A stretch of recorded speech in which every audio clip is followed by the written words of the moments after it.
The Gift of the Magi by O. Henry. $1.87.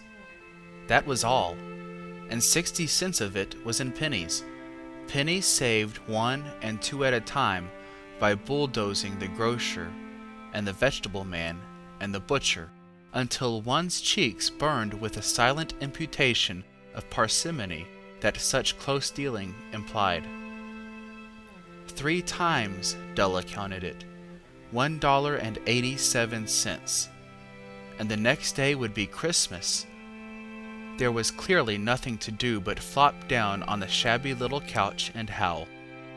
So Della did it, which instigates the moral reflection that life is made up of sobs, sniffles, and smiles, with sniffles predominating.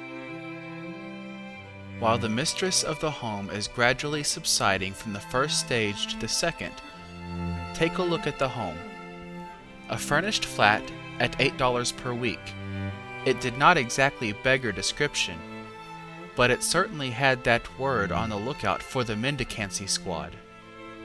In the vestibule below was a letter box into which no letter would go, and an electric button from which no mortal finger could coax a ring.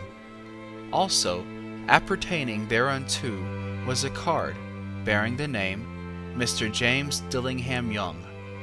The Dillingham had been flung to the breeze during a former period of prosperity when its possessor was being paid $30 per week.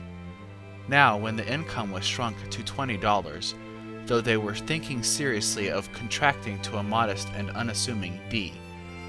But whenever Mr. James Dillingham Young came home and reached his flat above, he was called Jim, and greatly hugged by Mrs. James Dillingham Young, already introduced to you as Della, which is all very good. Della finished her cry and attended to her cheeks with the powder rag.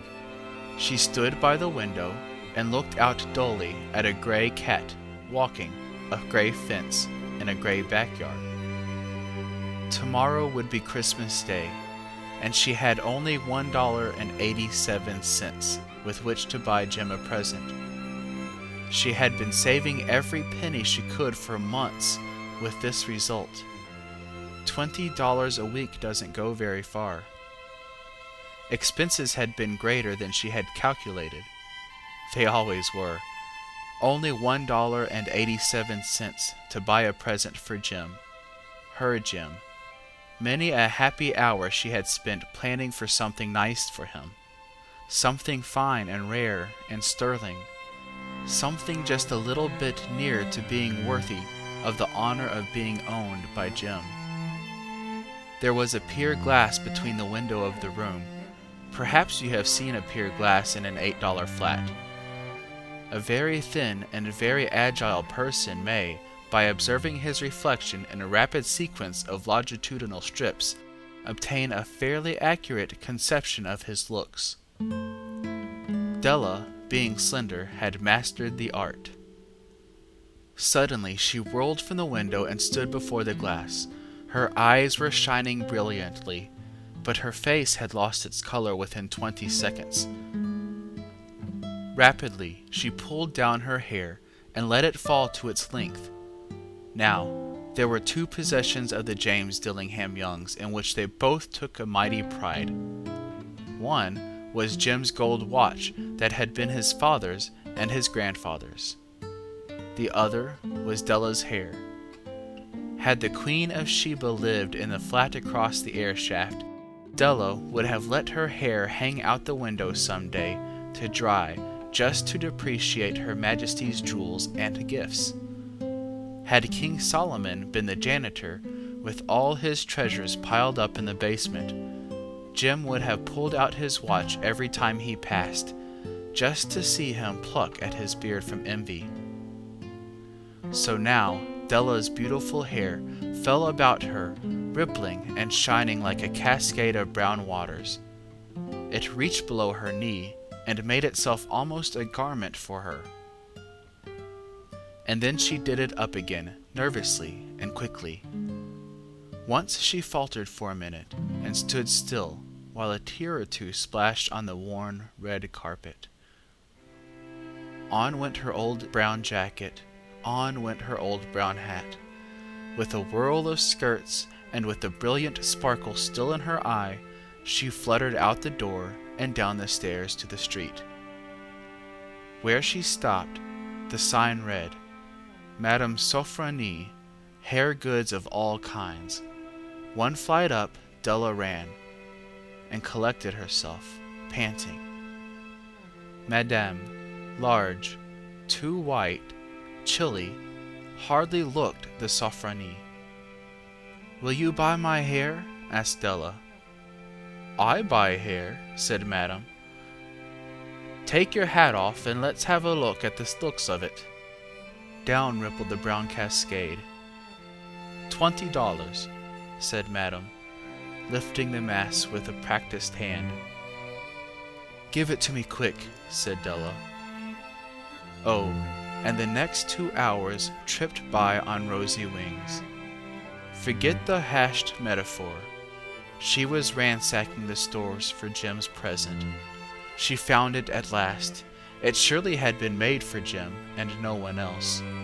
There was no other like it in any of the stores, and she had turned all of them inside out.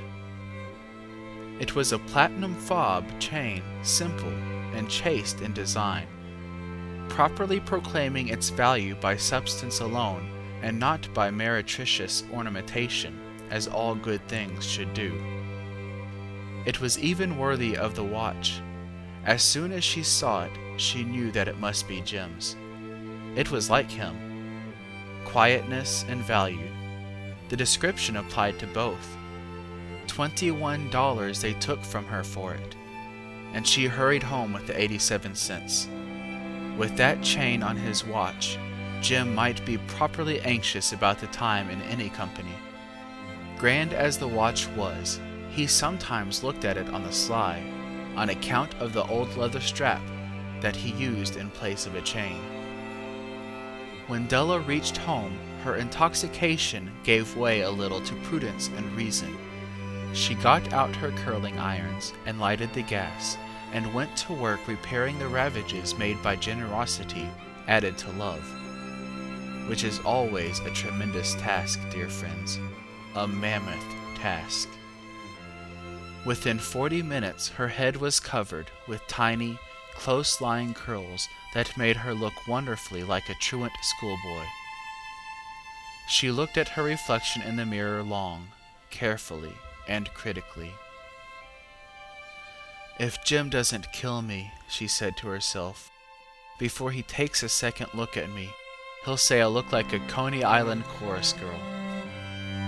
But what could I do?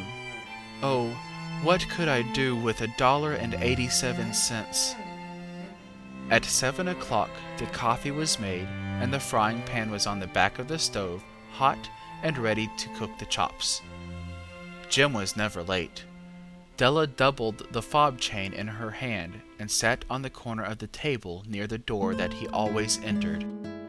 Then she heard his step on the stair, away down on the first flight, and she turned white for just a moment.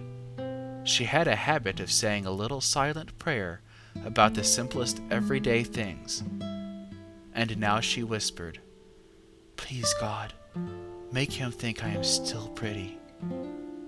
The door opened, and Jim stepped in and closed it. He looked thin and very serious. Poor fellow, he was only 22, and to be burdened with a family. He needed a new overcoat, and he was without gloves. Jim stopped inside the door, as immovable as a setter at the scent of a quail. His eyes were fixed upon Della, and there was an expression in them that she could not read, and it terrified her. It was not anger, nor surprise, nor disapproval, nor horror, nor any of the sentiments that she had been prepared for. He simply stared at her fixedly with that peculiar expression on his face. Della wriggled off the table and went for him. "Jim, darling," she cried. Don't look at me that way. I had my hair cut off and sold because I couldn't have lived through Christmas without giving you a present. It'll grow out again. You won't mind, will you? I just had to do it. My hair grows awfully fast. Say Merry Christmas, Jim, and let's be happy. You don't know what a beautiful, nice gift I've got for you. You've cut off your hair? Asked Jim, laboriously, as if he had not arrived at that patent fact yet, even after the hardest mental labor. Cut it off and sold it, said Della. Don't you like me just as well anyhow? I'm me without my hair, ain't I? Jim looked about the room curiously. You say your hair's gone, he said, with an air almost of idiocy. You needn't look for it, said Della. It's sold, I tell you, sold and gone too. It's Christmas Eve, boy. Be good to me, for it went for you. Maybe the hairs of my head were numbered. She went on with sudden serious sweetness. But nobody could ever count my love for you. Shall I put the chops on, Jim? Out of his trance, Jim seemed quickly to wake. He enfolded his Della. For 10 seconds, let us regard with discreet scrutiny some inconsequential object in the other direction. $8 a week or $1 million a year. What is the difference? A mathematician or a wit would give you the wrong answer. The Magi brought valuable gifts, but that was not among them. This dark assertion will be illuminated later on. Jim drew a package from his overcoat pocket and threw it upon the table. Don't make any mistake, Dell, he said, about me. I don't think there's anything in the way of a haircut, or a shave, or a shampoo that could make me like my girl any less. But if you'll unwrap that package, you may see why you had me going a while at first. White fingers and nimble tore at the string and paper, and then an ecstatic scream of joy, and then, alas, a quick feminine change to hysterical tears and wails, necessitating the immediate employment of all the comforting powers of the lord of that flat. For there lay the combs, the set of combs, side and back, that Della had worshipped long in a Broadway window. Beautiful combs, pure tortoiseshell, with jeweled rims, just the shade to wear in the beautiful vanished hair. They were expensive combs, she knew, and her heart had simply craved and yearned over them without the least hope of possession. And now they were hers. But the tresses that should have adorned the coveted adornments were gone. But she hugged them to her bosom, and at length she was able to look up with dim eyes and a smile and say, My hair grows so fast, Jim. And then Della leaped up like a little singed cat and cried, Oh, oh! Jim had not yet seen his beautiful present. She held it out to him eagerly upon her open palm. The dull, precious metal seemed to flash with a reflection of her bright and ardent spirit. Isn't it a dandy, Jim? I hunted all over town to find it. You'll have to look at the time 100 times a day now. Give me your watch. I want to see how it looks on it. Instead of obeying, Jim tumbled down on the couch and put his hands under the back of his head and smiled. Dell, he said, let's put our Christmas presents away and keep 'em a while. They're too nice to use just at present. I sold the watch to get the money to buy your combs. And now, suppose you put the chops on. The Magi, as you know, were wise men, wonderfully wise men, who brought gifts to the babe in the manger. they invented the art of giving Christmas presents. Being wise, their gifts were no doubt wise ones, possibly bearing the privilege of exchange in a case of duplication. And here I have lamely related to you the uneventful chronicle of two foolish children in a flat who most unwisely sacrificed for each other the greatest treasures of their house. But in a last word to the wise of these days, let it be said that of all who give gifts, these two were the wisest. Of all who give and receive gifts, such as they are wisest. Everywhere they are wisest. They are the Magi. End of The Gift of the Magi by O. Henry.